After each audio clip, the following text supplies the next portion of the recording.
Et non, vous ne rêvez pas, les assassins ont réussi à bien former leur relève.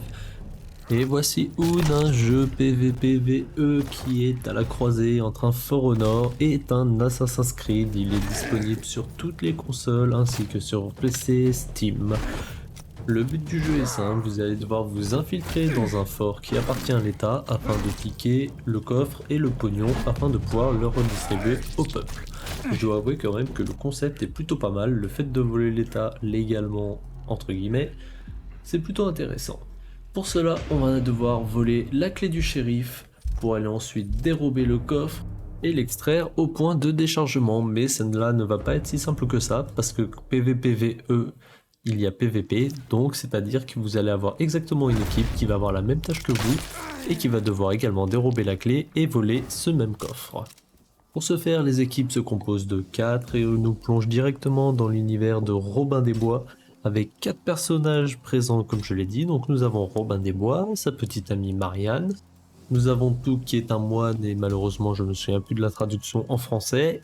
Et nous avons également John qui a pour office d'être grand, fort, bourrin, une masse qui écrase sur tout ce qui roule en fait, tout simplement. Chaque personnage a des spécialités particulières. Robin, ce sera le tir à distance à base de son arc. Marianne de l'infiltration afin de pouvoir assassiner les ennemis dans le dos. John sera la force brute afin de pouvoir soulever les herses et transporter le coffre plus rapidement. Et Touk sera pour effet de faire du soutien, pouvoir soigner les alliés, repérer les ennemis et lancer une bombe de gaz prout qui servira à leur vider leur endurance afin de les empêcher de se cacher, de courir et de pouvoir se combattre contre nous. Au lancement d'une partie, nous avons un repère. Le repère, c'est une sorte de petit village désert malheureusement, qui n'a de nom que l'esthétique. Nous avons des niveaux, mais cela ne change rien du tout. Qu'est-ce que nous pouvons trouver dedans? Nous avons pas mal d'améliorations qui concernent notamment les atouts de nos héros et beaucoup de cosmétiques, tout ce qui est amélioration d'armes et de vêtements. Le jeu dispose pour l'instant malheureusement que de 2 modes de jeu, le mode cambriolage et le mode entraînement contre l'État.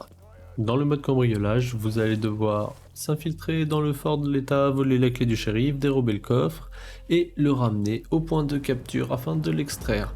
Pour cela, vous avez également des points A, B, C que vous allez pouvoir capturer afin que votre équipe puisse réapparaître dessus, ce qui sera quand même un précieux avantage pour ramener le coffre et avoir des renforts assez rapidement là où vous en avez besoin. Le jeu met quant à lui fortement l'accent sur la coopération entre votre équipe, à savoir que si vous vous faites repérer par un mob, c'est-à-dire un bot, celui-ci va repérer votre position directement sur la mini-carte. Et oui, dans ce jeu, c'est-à-dire que vous allez également devoir vous battre contre l'ordinateur, ce qui est quand même une assez bonne chose. Le gameplay met fortement l'accent sur le côté infiltration, ce qui n'est pas plus mal, et c'est vraiment sympathique de se retrouver à 4 en infiltration à tuer du mob ensemble. Le problème vient un peu de l'équipe ennemie et de l'équilibrage du jeu. Je m'explique, pour moi c'est vraiment le plus gros point noir.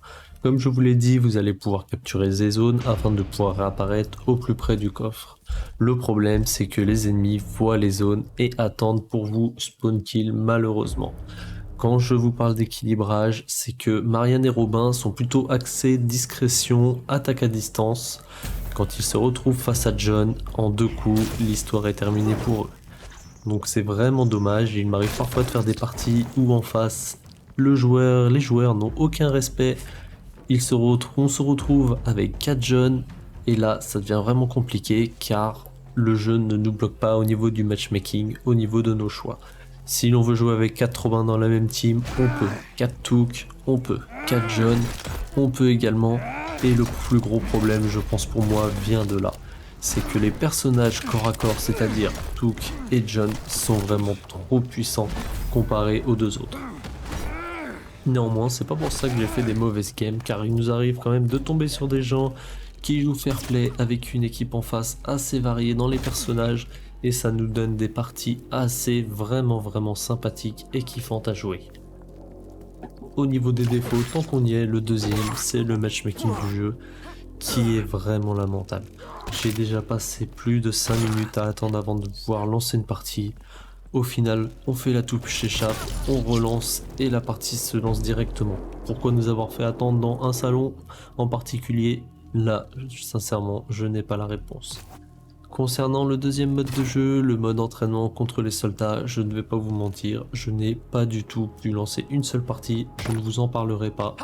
Je ne sais pas à quoi ça concerne par la faute du manque de joueurs. Pour en revenir aux personnages, chacun ont également des spécificités. Au niveau de Robin, ce sera des grenades flash et le tir à longue distance. Au niveau de Marianne, elle pourra se cacher des ennemis et lancer des fumigènes. Au niveau pour tout, qu'il va pouvoir repérer les ennemis alliés, soigner nos alliés et les bombes proutes également.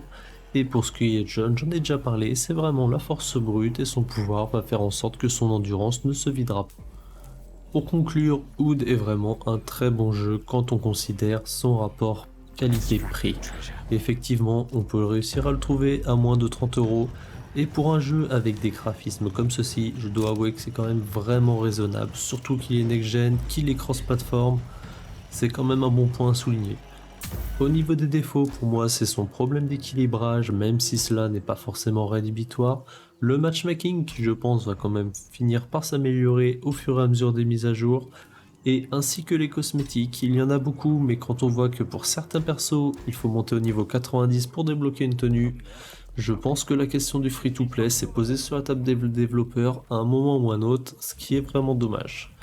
En tout cas, Oud reste quand même un bon jeu, un bon défouloir pour jouer en équipe, un bon passe-temps quand même assez bien fait, qui nous rappelle un petit mélange de For Honor au niveau des combats, et d'un Assassin's Creed pour tout ce qui est élimination furtive.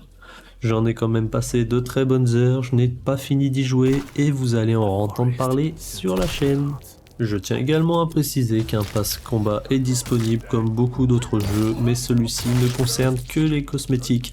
Et pour la bonne nouvelle, les développeurs ont communiqué une roadmap des mises à jour à venir sur le jeu, dont une nouvelle carte bientôt et un nouveau personnage, ce qui est vraiment très bien. J'adore quand ça communique comme ça autour d'un jeu.